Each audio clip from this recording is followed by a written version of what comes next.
Hey everyone, Michelle Seidling here with another episode of Food Experience Unplugged. Today we'll explore mindful eating and how it's not only important to achieving your health goals, but also towards success in other aspects of your life. Here to help us do that is Michelle May, the founder of the Am I Hungry Mindful Eating training programs and author of the Eat What You Love What You Eat book series. This podcast is available on multiple platforms, including YouTube, Apple Podcast, Spotify, and others, as well as our website at foodexperienceunplugged.com. Please be sure to subscribe on your favorite podcast platform for new content as it becomes available. Please also check out our website at foodexperienceunplugged.com for some free resources as you begin your health journey. Michelle May, welcome to Food Experience Unplugged. Thank you for having me, Michelle. I'm glad to be here. So glad to have you, and so well respected as an author, a trainer, a formal medical physician. We're really grateful for your work and happy to be talking with you today about mindful eating. Me too. Me too. Wonderful. Well, to start out with, will you take a minute and introduce yourself and what brought you to this point in your life and in your career? Well, I hate to do one of it started when I was a child, but it really did start when I was a child.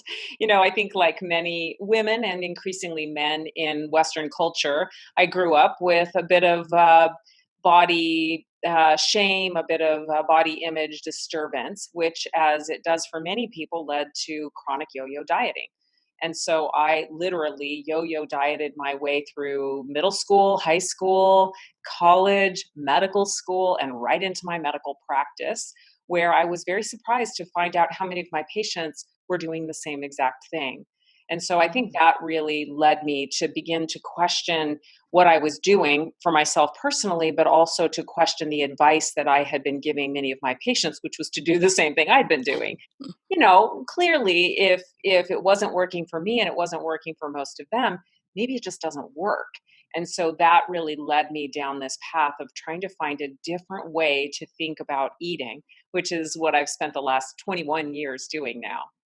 Okay, wow. That must have been a struggle to understand that as well as to try to, I guess, communicate a different message to your medical clients. That's exactly what it is it's a bit of a struggle because I think, as in many other areas, we develop a paradigm, a way of looking at the world that just seems right, and it's very challenging to see through, much less break through a paradigm. So once I really started questioning what I was doing and what I was being told and what I was frankly telling others to do, it really opened the door to begin to think, well, now wait a minute, why are so many of us struggling with food now? Why are so many of us on the diet, off the diet, doing the diet, not doing the diet? I mean, what is really going on here? Now, of course, this was a couple of decades ago, and it still goes on to this day. It takes many, many different forms in our current health obsessed and weight obsessed culture. But the bottom line is that the research and my personal experience, and probably many of your viewers' personal experience, shows us that when we restrict and deprive ourselves of foods that we love, we actually give them more power. We begin to put them up on a pedestal. And when it's up on a pedestal, what are we thinking about? The food all the time. And so people are constantly thinking about what they can't have or wish they could have or what they're going to eat when they get off this stupid diet. And so nothing fundamentally changes about their relationship with food or the way that they think about food. And so that's really what I brought to the table, pun intended, was an entirely new way to think about eating that's more of an inside out approach that really allows us to eat the foods that we love, to also be mindful enough to love the foods that we eat, but most important, to spend all the extra energy that we were wasting on dieting to go out and live the big, vibrant life we craved in the first place. I love that. I love the fact that you're moving away from the traditional diet plans and really focusing on your relationship with food. Absolutely, absolutely. I mean, you know that the original word diet just meant a pattern of eating or a way of eating. It didn't have the restrictive connotation that it does now. But when we think about a diet or even a meal plan, oftentimes the focus is on what am I allowed to eat and what am I not allowed to eat. And so it really focuses on the food itself. Honestly, a lot of the people that I work with, the problem really isn't the food. It's their relationship with food. It's the way they think about food that leads to that all or nothing pattern that so many people struggle with. Mm, interesting point. So it's not necessarily the food itself, it's just the way that they're thinking about food?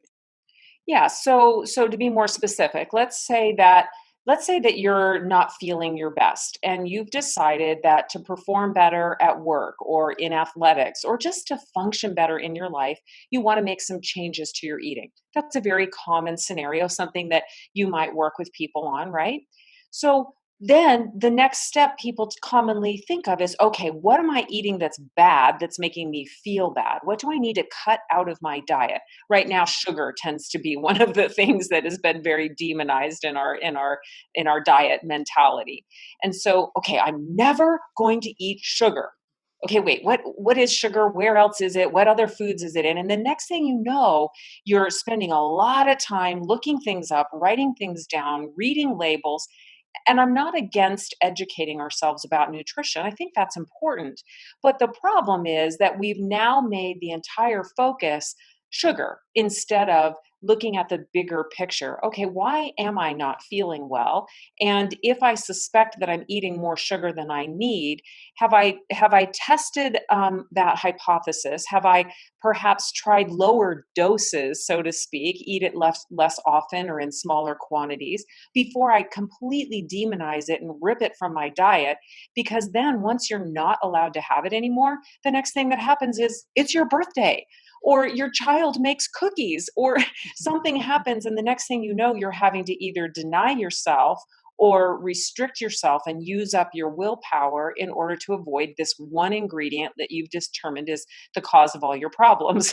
Does this kind of make sense? Absolutely, definitely. I love, really coming to terms with food, not necessarily seeing in this example with refined sugar. It's not necessarily that it's all bad. It doesn't mean that you should go on a binge and only eat that, but really keep it in perspective, I guess, as you're going Perspective. forward. That's a really good word, Michelle. I think a lot of times once we end up on some kind of an eating plan or a diet, we lose perspective. And one of the pieces of perspective that people lose most quickly is why they wanted to make the change in the first place. Most of us make changes like that because we want to feel better. But pretty soon, the diet or the restriction becomes so much of our focus that we don't even know if we're feeling better anymore because we're using up so much of our energy to follow this plan.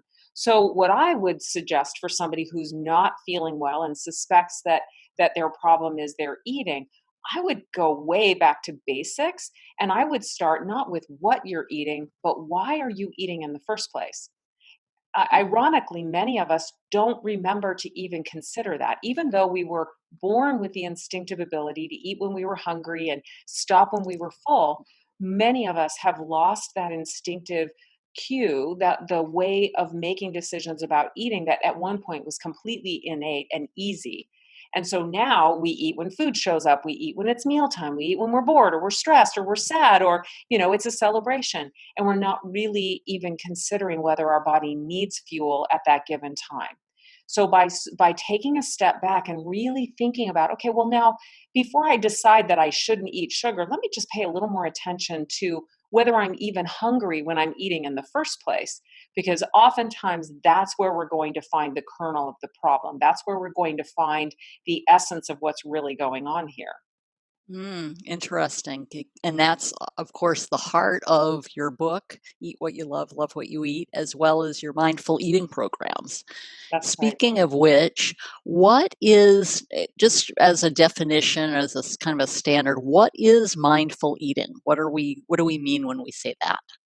Well, I'm sure different people have different definitions, but for us at Am I Hungry, when we're talking about mindful eating, we're talking about bringing awareness and intention or purpose to our eating. I say it's eating with intention and attention. So, eating with intention and attention means that I have a specific purpose for eating. In the example before, and a good example for the way I manage my own eating is I want to feel better when I'm done eating than I did when I started. In other words, my intention is to use the fuel that I consume to live my life the best possible way that I can. And then attention or awareness is really about bringing my awareness to my body's signals, for example. Am I hungry before I start eating? Am I satiated or content when I stop? Do I continue eating to the point where I feel worse again? So the mindful eating in the way that I look at it is really not just savoring the taste and the smell and slowing down and chewing, but to me, mindful eating is really the entire decision making process, all the way from why am I eating in the first place to where do I use the energy that I've consumed after I'm done eating. I love that. The whole process, everything from am I hungry to begin with to making choices about what to eat to afterward, how do I feel afterward? I love all of that. Super, super important. Well, and it offers us so many places to do the work that we need to really develop that healthy relationship with food. So, for example, let's say that maybe you eat when you're hungry, but you sit down in front of the television and tune out completely while you're eating and don't notice that the food is gone until you're suddenly stuffed or your hand hits the bottom of the bag. Mm. Okay, well, if that's the problem, then that's where we can begin to focus energy. Again, it's not about the food, it's about noticing how I'm making decisions around eating, or in this case, perhaps not making decisions where I'm just going on autopilot. Mm, interesting. Yes. Now, with regard to the whole mindful eating process, for you personally, as a former yo-yo dieter, etc., how was that transition for you with mindful eating? Well, it was dramatic because for me, one of the things that happened was I was a mother of 2 young children and also married to somebody who never struggled with food. And so at some point, I just sort of had this aha that my young children and my husband managed their eating effortlessly. They weren't ordering a salad when we went to the burger place. They weren't obsessing about whether they could have the second or the third cookie or any cookie at all. They weren't using exercise to punish themselves for eating. For them, eating was very effortless. They ate what they loved. They didn't really think about food in between times. And then when they got hungry, they started the process again. And that was really eye opening for me because it was so different from the way that I was making decisions about my eating. Okay, so they were almost an influence for good in terms of building your own mindful eating, and then with your subsequent programs. Absolutely. So they were kind of role models for me. And sometimes I'll have parents who will do one of our programs and say, "Oh, but I'm so worried about my kids. Do you have a program for children?" And I often have to say, "Well, most children, especially early on, don't need a program. They are programmed from birth to eat when they're hungry and stop when they're full and enjoy food, but also enjoy playing and movement and learning and growing and experiencing the world." And if they have begun to struggle at all with food, as the parent heals their own relationship with food and begins to make decisions differently, their children naturally begin to pick up on that. They begin to see that food isn't a reward for everything, that food isn't the only way that we commune as a family. It's not the only way that we celebrate or entertain ourselves. It is a way, it is something that we enjoy together, but it's not the only thing we do together. Sure. Now, did you form mindful eating, and even at its earliest stages, while you were still in your medical practice? I did, I did. I started and I wasn't even calling it mindful eating back then, I hadn't even heard that term, but what the work that I was doing was kind of doing on my half days off or when I wasn't seeing patients, and many other clinicians in the community began to refer people to come and do our workshops, and so as I was really developing these workshops and working through this process of helping people unlearn their restrictive and overeating tendencies and relearn their ability to pay attention to their own body through mindfulness, then that's when I began to think, wow, this is making a bigger difference than I can ever hope to make just working one on one with people in my practice.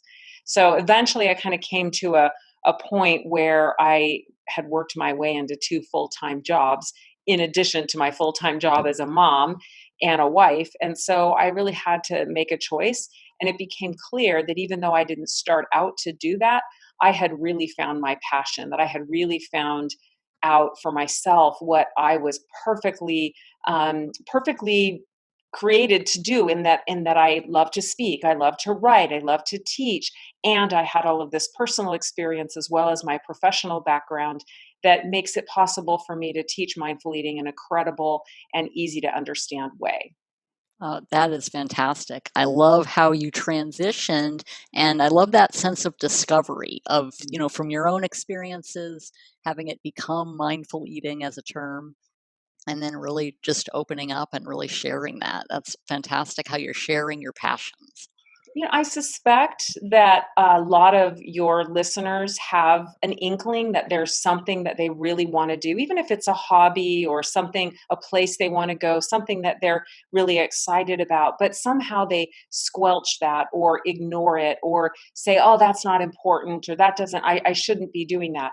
And one of the things that I've discovered through mindful eating with myself, as well as the tens of thousands of people that we've worked with, is that for many of us, mindful eating becomes a doorway into mindful living. In other words, by first beginning to be able to listen to my own body's cues about whether I was hungry or thirsty or tired or bored or sad or whatever it was, and then begin to meet those needs better, I also became better able to trust my own intuition or my own gut sense and my own instinct about what was right for me. So I stopped listening to the outside world about what I should do, which certainly wasn't leaving my medical practice, right? But to really begin to trust that maybe I do know what's best for me. And if I make a mistake, I can learn from that and grow from that and move on. And so mindful eating is really, I think, a doorway into vibrant living. Mm. Now, in that sense, going toward the vibrant living, how do you feel that that mindful eating contributes to like life success? Are there certain skills or qualities that you are gained in the mindful eating process that can be used elsewhere? Absolutely.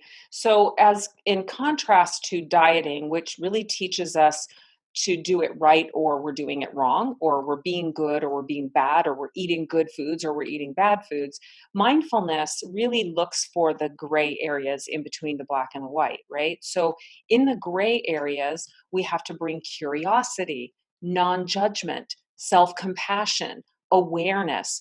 And all of these skills, this ability to live between the extremes, brings us so much more peace and happiness in our day-to-day lives as well.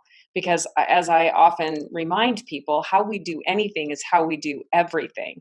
So somebody who thinks of their eating in terms of good food and bad food, and if I ate something bad, I'm bad, probably also thinks of themselves as a bad parent when they lose their cool with their kiddo, or thinks of themselves as weak willed when they miss a few days of exercise or turns in a project late. And so, by beginning to see ourselves with compassion and curiosity instead of good or bad, we begin to open up and learn from our mistakes and move forward when we make those mistakes. And so, over time, we become more and more able to function fully in our lives without getting paralyzed because we blew it.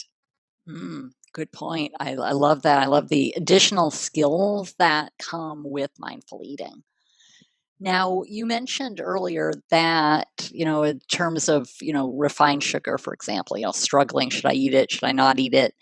What what challenges do you see with your programs, with those you work with, as far as the big challenges with eating itself? I know of course, the theme is "Am I hungry?" But what specific challenges are you seeing? Is there like one in particular overall, or is it just a host of different things?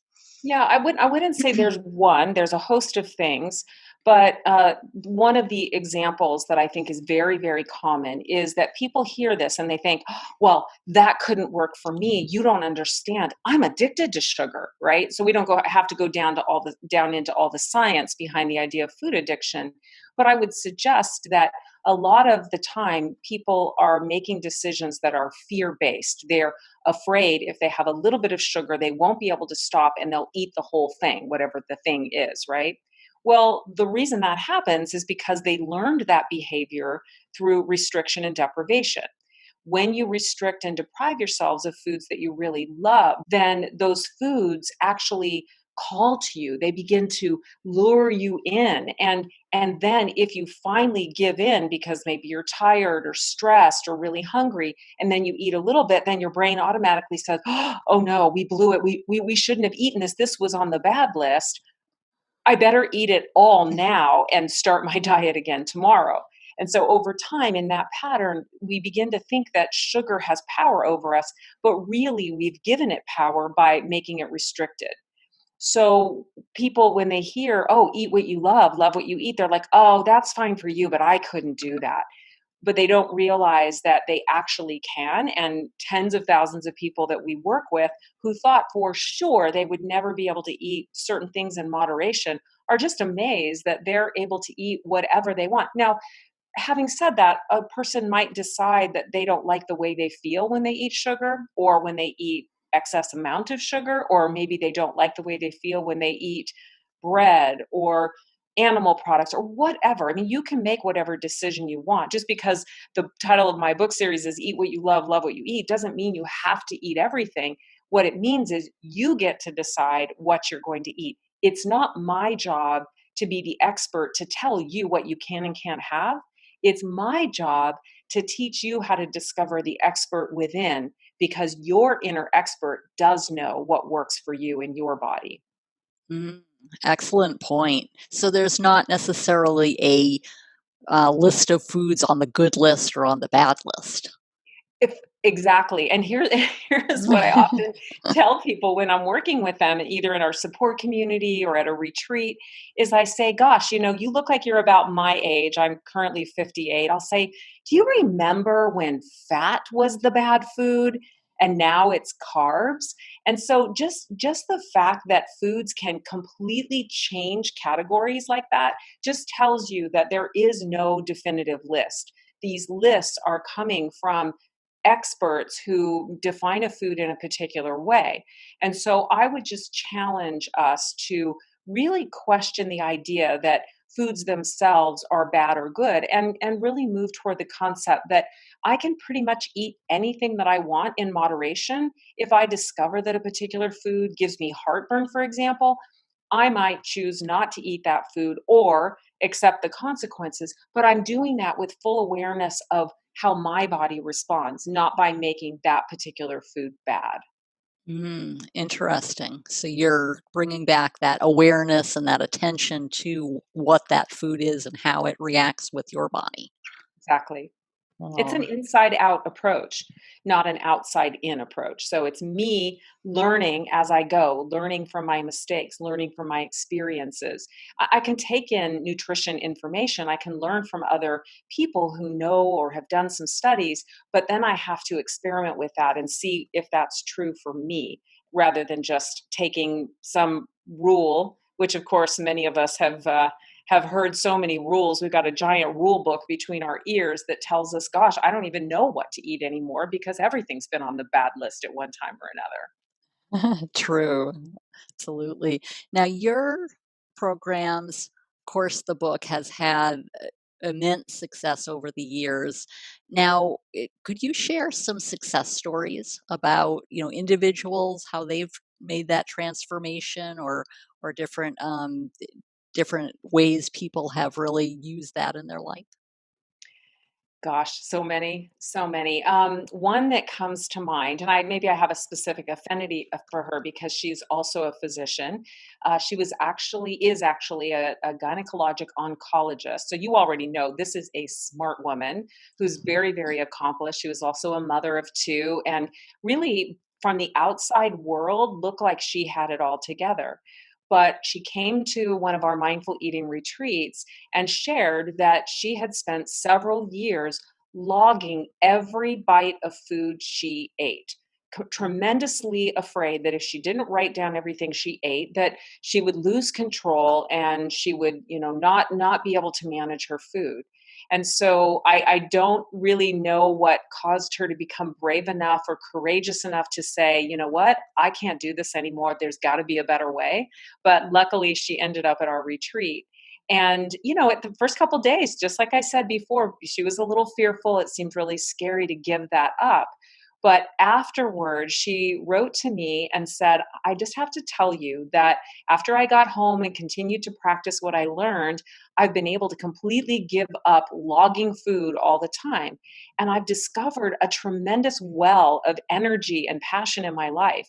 I've started writing poetry again. I entered one of my poems into a medical poetry or medical writing contest, and I won.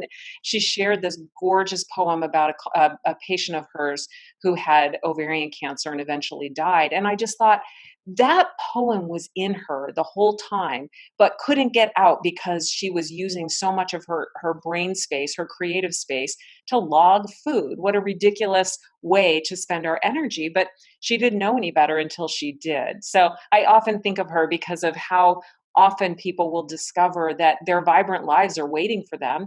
They thought they needed to control their food in order to finally deserve or win that vibrant life, but it was there the whole time. They just needed to heal their relationship with food first. Mm. So you don't necessarily need to start tracking your food or being aware of it in that aspect. It's more awareness of your relationship with food. Correct. So that I'm glad you brought that up because there are people out there when they use the word mindful eating, what they really mean is mindful, Full, where you're thinking about all your food all the time, writing it down, looking up every ingredient and that kind of thing. That's mindful eating. Mindful eating is awareness and noticing both your body's responses and sensations, as well as the thoughts that you're having, as well as the feelings and emotions you're experiencing. So, mindful eating certainly helps us live in the present moment where all decisions are made instead of thinking if I eat perfectly, then I will feel good and then I will get everything that I want. That's not mindful present moment thinking. That's off in the future, then things will change. And that doesn't really happen for most people, at least not long term. Okay. So it's more not necessarily thinking about food all the time, but when you do eat, thinking about what you're eating, thinking about why you're eating it. And how you're eating it, how much you're eating it, and where you invest the energy. So exactly. So it's really this is kind of a funny analogy, but I'll share it with you anyway. We don't wake up in the morning thinking, oh, I wonder how many times I'll go to the bathroom today. I wonder if there'll be a attractive bathroom that I'll have to resist. I wonder, we don't think about this. We just trust that when we need to go, our body will tell us we go, we're done, and then we move on. We were born with the instinctive ability to manage our eating the same way as well. We wake up at some point, our body's fuel levels, our gas tank gets low. We notice that. We fill up or choose a food that works for our body for our breakfast, and then we move on and we go do something else and use up that energy. And then when our fuel tank gets low, the body signals it again. We eat again. As we're eating, at some point, the body says, "You know what? I've had enough. Let's move on." And we stop eating and we go do something else until the body tells us. And so mindful eating is really being really tuned in to what your needs are at any given moment in time. It's not about thinking about food or obsessing about nutrition, which is really the opposite of what we're talking about here. And again, it's not that I don't think nutrition is important. I do. It's just that so many people spend so much time thinking about what they can and can't eat or should eat that they're missing the point, which is to actually use your energy to live your life the way that you really want. Good point. Now, you mentioned, it's time to fill up, you fill up. How do you avoid, if for lack of a better word, going on autopilot? Mhm. Sometimes people just, mindlessly, okay, it's time to eat, but being more in tune with it rather than, okay, here here are my times to eat or not eat. Mm.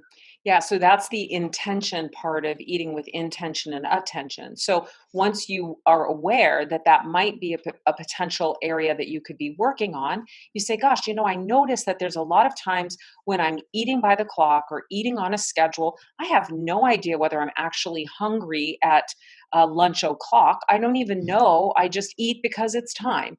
So I'm going to start by whenever I feel like eating because of the clock or because of something else, I'm just going to pause for a moment and check in with my body and ask myself, am I actually hungry? Am I physically hungry? So we can look for physical symptoms of hunger, which usually the most identifiable ones come when you can feel your stomach contracting because it's empty, and when you can feel your blood sugar or your blood glucose levels dropping. So you might notice hunger pangs or growling or emptiness or hollowness. Or maybe you notice that you're feeling hangry or distracted or making mistakes or not as productive, or maybe even shaky and headache if you're really, really hungry. And so, if you're having those physical symptoms of hunger, then yes, it's time to fuel up. And then you move on to the next consideration, which is okay, what am I going to fuel up with? It's at the gas station, you decide if you're going to get unleaded or diesel or whatever. It's the same thing with eating. What am I really hungry for right now? What does my body need? And then what's available to me that I can choose from that will meet both what I'm wanting to eat and what my body's needing. And Mm. then with intention, eating with awareness. So, okay, great. I'm hungry. I chose a food that seems perfect right now. Instead of sitting down in front of the TV or in front of my computer or my phone and consuming this food while I'm doing something else, I know that my brain can only pay full attention to one thing at a time. So, if I'm going to enjoy eating, I need to pay attention to the bite in my mouth. I need to really notice it and savor it. I might talk to my dinner companions in between, but I'm going to put my fork down and focus on the conversation. And then when I'm ready for my next bite, pick my fork up, take my next bite, and enjoy that bite next. So it is a bit of a complicated answer to what seems like a pretty simple question. But I would say that for most of us, it starts with just the intention of being more aware and being curious about what shows up, not judging yourself or telling yourself you're bad because you eat in front of the TV, but to just be curious. What happens when I eat in front of the TV? What happens when I'm not paying attention? What happens when I eat when I'm not hungry? How do I feel afterward? So that we are really bringing much more curiosity to the situation instead of the judgment. Okay, so hunger is the first step essentially in the whole process, and then going forward from there. Yes. Yes. Well, again, analogy, I love to teach. So one of the things that I teach people is just to think about your car. You wouldn't get on a freeway and pull over to every gas station you see. You'd check your fuel gauge first. And so that's really what I'm suggesting is that before you fill up, just pause and check your fuel gauge. What's happening right now in your body that would indicate that you need fuel? And then make a decision from there. Mm. Now, what do you feel the role of social influence is in mindful eating and in that determination whether you're hungry or not or what foods to eat? Well, we're obviously social eaters. I mean, we're very much socialized around food, and there's nothing wrong with that. When people come to me and say, "Oh, I'm an emotional eater," and I'm like, "Well, yeah, me too. We all are. We all eat for celebration, for connection with other people. We eat, at work at a certain time. I mean, we're definitely social creatures, and that's perfectly fine. It's just that as you begin to become more aware of these outside influences, you can really figure out which ones are working for you and which ones are maybe just habitual or mindless and really need a little bit more attention to try to address whether that's working for you or not. We if somebody near you is eating cookies or candy or something, the studies will show us that we are likely to suddenly be triggered to want that food. And again, there's nothing wrong with that. It's just with mindfulness, we can go, oh, that's so interesting. I wasn't even hungry. And then my coworker opened a bag of candy and I could hear the wrappers and suddenly I wanted candy. Isn't that funny? Just we get curious instead of judgmental. And then we can step back and say, well, I can have the candy if I want. Do I really want this? Or am I just, is this a Pavlov's dogs kind of thing where somebody rang the bell and I started salivating? Interesting. I love that. And more in terms of the control. Like you may be influenced by the wrapper of the candy or anything like that, but then turning and asking yourself, okay, well, do I want some candy? Why do I want some candy? Right. And I would even say, I will take this even one step beyond what you just said, which is it's really not about being in control. Being in control is, oh my gosh, there's candy. I'm not allowed to have candy. I need to resist. I'm going to go out and walk away and get a glass of water. Resist, resist. Control is very effortful. What Mm. we're talking about here is being in charge. So, in charge means, oh, I'm aware that I want candy. Why do I suddenly want candy? Oh, yeah, I heard the wrappers over there. That's interesting. Am I hungry? No, I'm not. So why would I eat that candy right now? Well, because it's special. It's available right now.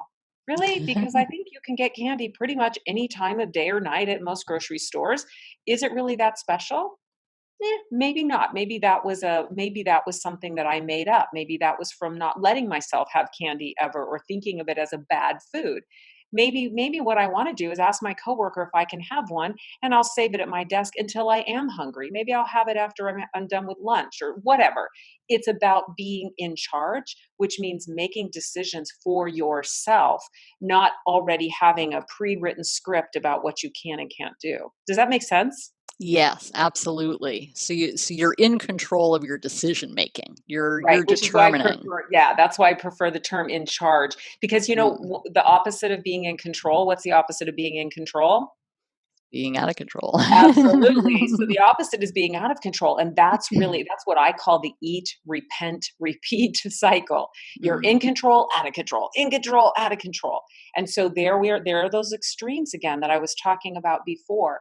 Mindful eating teaches us that there's something in between there that's possible. It's not controlling yourself or saying, "Oh, well, I'm on vacation. I'm going to eat everything and then I'll pay for it when I get back." No, no, no, no. It's about being in charge and making decisions. No matter what's going on, I'm in charge of making decisions for myself about my eating because this is the kicker, not to be good, but to feel good. Not to be mm. good, but to feel good. It doesn't feel good to eat a whole bag of candy just because I'm on vacation and I'm off my diet for a week. That doesn't feel good. It might feel good to have a couple pieces of candy when I want it and then move on, if that makes sense. Absolutely, and then you avoid the eat, repent, repeat. You're not feeling guilty and then restarting your diet again or whatever eating habits you're going Exactly. through. Exactly. That's exactly right. So wonderful. So how can people get started with mindful eating? What are some first steps that people can take? Well, if you're just curious about whether this might be something that could help you, the first thing I would do is whenever you feel like eating now, just pause and check in. Am I actually hungry? Now, please do not make this into another diet. In other words, don't say, "Oh, that doctor said if I'm not hungry, I can't eat." Because I didn't say that. That would be another diet rule, and I'm really not interested in whether you eat or not.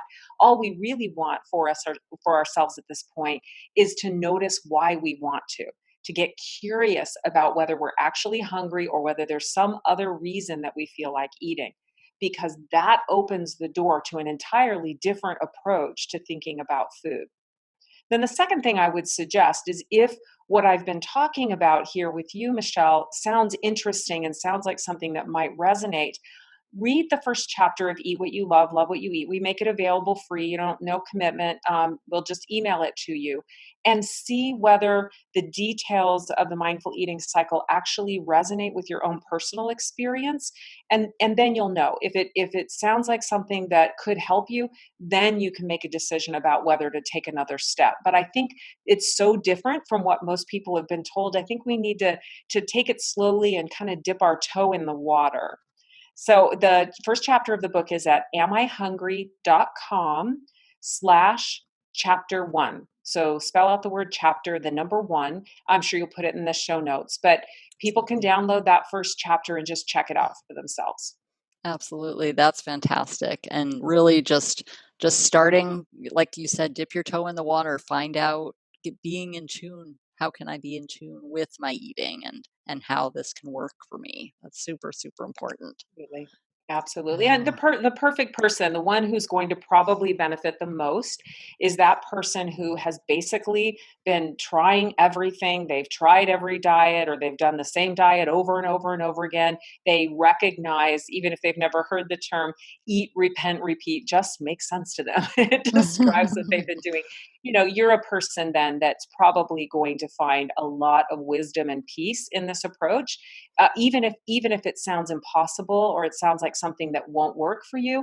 Believe me, tens of thousands of people that we've worked with felt the same way, and I would just encourage you to try something different. Don't just keep trying one diet after the next. Just go the opposite direction for a little bit and see if it doesn't make more sense for you.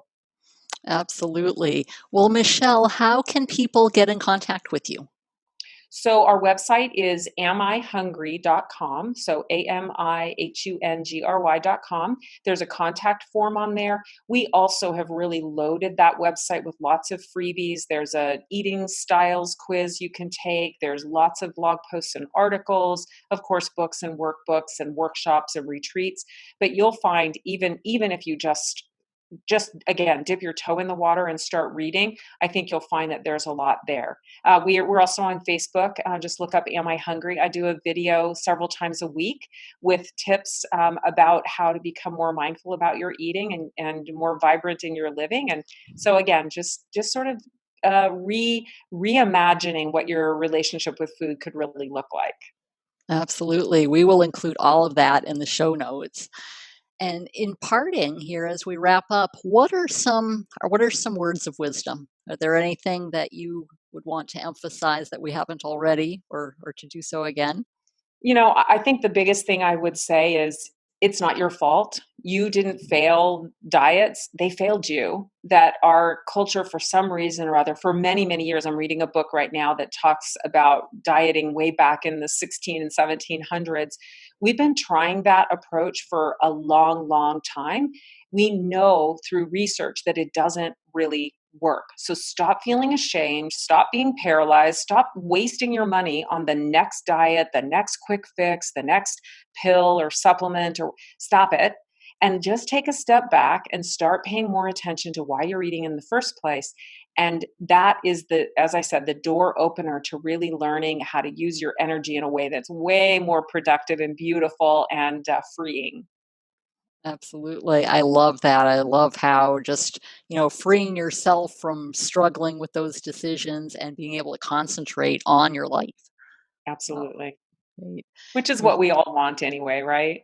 Absolutely, definitely. Yes. I mean, life is meant to be lived, and you don't need to be harnessed in with uh, decisions about food or other aspects. Just really, I love how you're focused and teaching others to be focused on whether they're hungry and let that really um, be in charge of their decision in their life. I love Absolutely. it. Thank you Great. so much for giving me the opportunity to share this and to talk with you about it. Well, Michelle, it's been a pleasure. Thank you so much. I appreciate it, and we're excited for all of you for the continued success of your book and your programs, and really the influence that you have in inspiring so many people. We sure appreciate it, and thank you so much for being here today. My pleasure. Thank you.